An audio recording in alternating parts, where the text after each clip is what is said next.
Halo guys, welcome to my channel.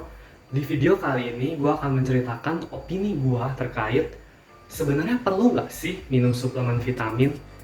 Ya tentunya opini ini berdasarkan apa yang telah gue pelajari selama ini di perkuliahan. Tapi sebelum ngomongin lebih jauh tentang itu, kita harus ngerti dulu nih, apa sih itu vitamin? Nah, kata kunci pertama, vitamin adalah komponen gizi mikro. Namanya juga mikro. Berarti vitamin ini dibutuhkan dalam jumlah yang sedikit oleh tubuh. Nah, pertanyaannya sedikit apa sih? Ya tergantung jenis vitaminnya lagi.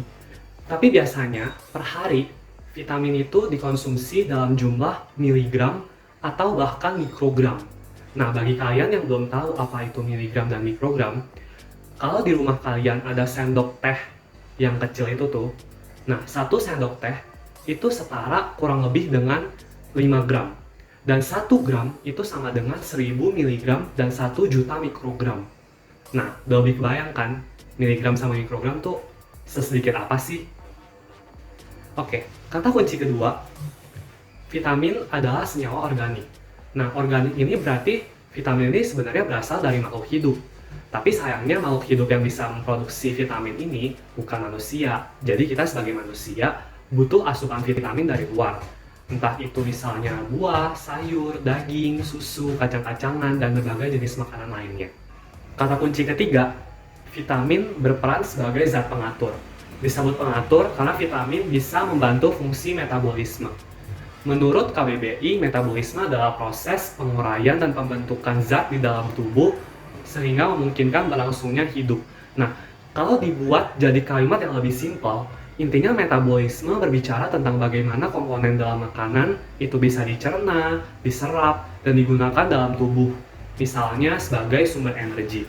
Nah, yang perlu digarisbawahi di sini adalah vitamin fungsinya membantu sebagai pendukung metabolisme, bukan sebagai sumber energi utama. Jadi, kalau ada orang yang bilang minum vitamin itu bisa bikin kita semangat sepanjang hari, bisa membuat kita punya tubuh yang ideal atau membentuk otot.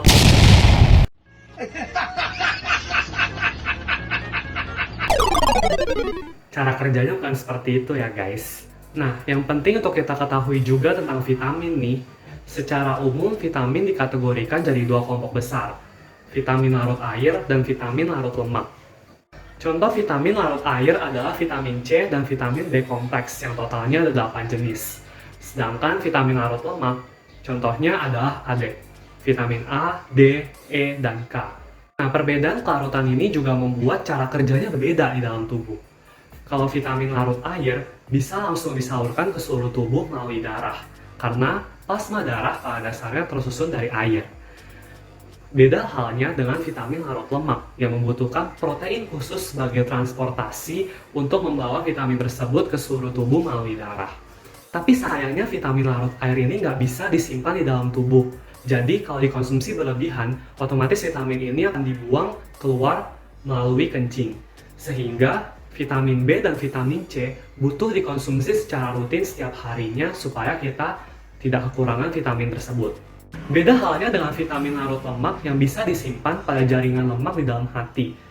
Ya, sebenarnya vitamin ini tetap dianjurkan untuk dikonsumsi setiap hari. Tapi setidaknya tubuh sudah punya cadangan vitamin tersebut jika seandainya sewaktu-waktu dibutuhkan tanpa harus menunggu asupan dari luar. Karena bisa disimpan di dalam tubuh, kekurangannya vitamin A ini justru kalau dikonsumsi berlebihan bisa menyebabkan keracunan. Nah, kita kembali lagi ke pertanyaan awal. Sebenarnya minum suplemen vitamin itu butuh nggak sih? Menurut gue pribadi, jawabannya butuh dan tidak butuh. Butuh dalam kondisi-kondisi tertentu. Misalnya, 1. Seandainya kalian didiagnosis oleh dokter bahwa kalian menderita kekurangan vitamin atau istilah kerennya defisiensi vitamin. Anggap saja katakan defisiensi vitamin D. Maka, kalian butuh asupan vitamin D untuk menutupi kekurangan tersebut. Kondisi kedua adalah seandainya ketika kalian punya penyakit parah, misalnya malabsorpsi atau yang lagi ngetren belakangan ini misalnya COVID-19. Nah, perlu dicatat bahwa vitamin tidak bisa menyembuhkan penyakit COVID-19.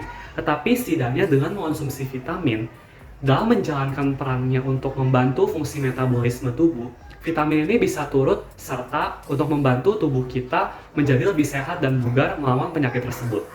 Kondisi ketiga adalah seandainya kalian seorang wanita dan kalian sedang hamil. Ya namanya juga karena mengandung anak, pasti membutuhkan asupan gizi lebih banyak, nggak cuma vitamin. Kondisi keempat, ketika kalian memiliki pantangan makanan tertentu. Misalnya kalian adalah seorang vegan yang sama sekali nggak boleh mengonsumsi makanan hewani termasuk telur dan susu. Nah di sini kalian sebagai vegan butuh asupan vitamin untuk melengkapi kebutuhan gizi kalian. Di luar 4 kondisi tersebut, seandainya kalian nggak menderita kekurangan vitamin atau nggak menderita penyakit berat, sebenarnya kalian nggak butuh mengonsumsi suplemen vitamin secara khusus. Toh vitamin sebenarnya hanya dibutuhkan dalam jumlah yang sedikit. Dan dengan mengonsumsi makanan yang bervariasi dan seimbang, sebenarnya kebutuhan vitamin dalam tubuh kita sudah tercukupi. Dan perlu kalian ketahui bahwa kebanyakan suplemen biasanya mengandung vitamin yang jauh lebih banyak daripada yang sebenarnya dibutuhkan oleh tubuh perharinya. Kalau mau mastiin, kalian bisa ngecek label di suplemennya dan cari tulisan AKG. Kalau AKG-nya lebih dari 100%, kita anggap misalnya 200%.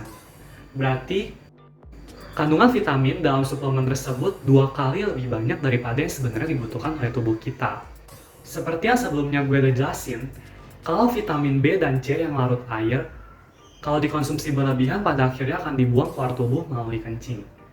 Nah, tapi kalau vitamin A, D yang larut lemak, seandainya dikonsumsi berlebihan, lama-lama bisa menimbulkan keracunan bagi tubuh. Jadi, kalau seandainya kalian nggak sakit apa-apa atau kalian nggak mengalami 4 kondisi tadi, sebaiknya kalian pertimbangkan lagi untuk mengonsumsi suplemen vitamin atau sebenarnya nggak butuh. Oke, sekian video dari gua kali ini. Kalau kalian merasa video ini bermanfaat dan layak ditonton, jangan lupa untuk like dan share ke orang-orang di sekitar kalian dan juga subscribe untuk mendapatkan notifikasi video selanjutnya. Akhir kata, terima kasih telah menonton sampai akhir dan sampai jumpa di video selanjutnya.